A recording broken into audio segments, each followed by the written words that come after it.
दोस्तों, हिंदू शास्त्रों में आत्मा को अमर माना जाता है। हिंदू धर्म में पुनर्जन्म का विश्वास है, यानी एक व्यक्ति की मृत्यु के बाद भी आत्मा जीवित रहती है।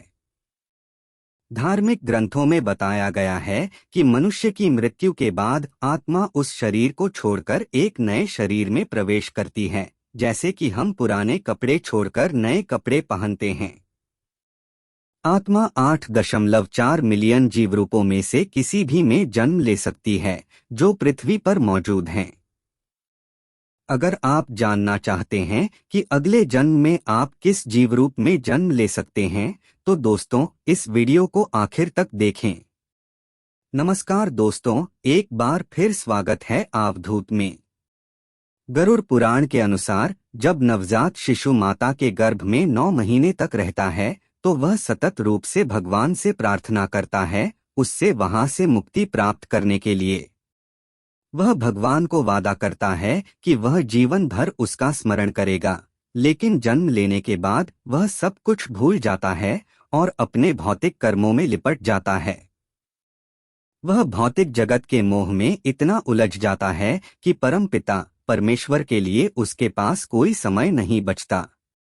गरुड़ पुराण में विभिन्न पापों और उनके दंडों का वर्णन किया गया है। माना जाता है कि पापों के लिए नरक में सजा भुगतने के बाद व्यक्ति को मानव रूप में पुनः जन्म लेना पड़ता है।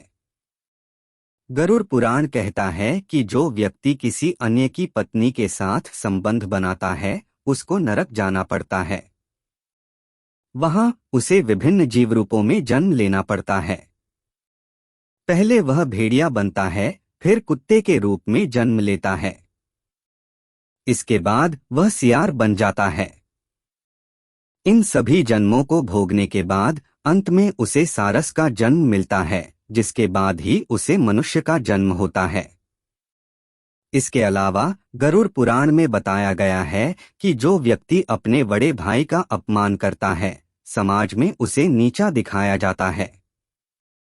उसके बाद अगले जन्म में वह कौच नामक गिद्ध के रूप में जन्म लेता है।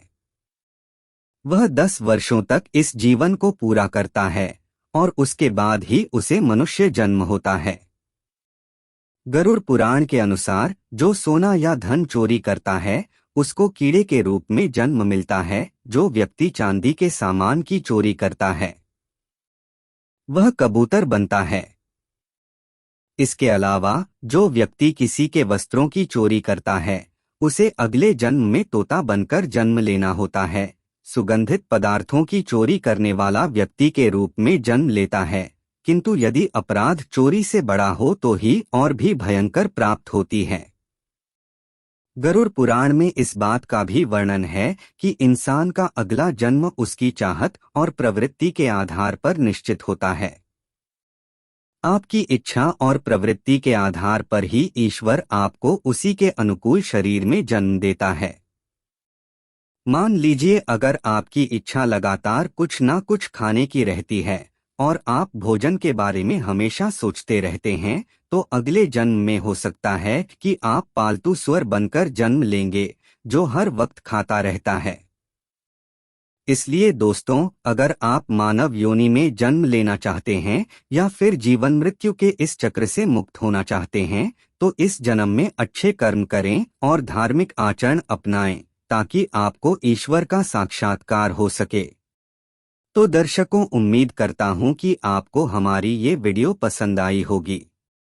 अगर पसंद आई हो तो ज़्यादा से ज़्यादा लाइक और शेयर करें, और अगर आप हमारे चैनल को अभी तक आपने सब्सक्राइब नहीं किया है, तो अभी सब्सक्राइब कर लीजिए। आज की वीडियो में फिलहाल इतना ही।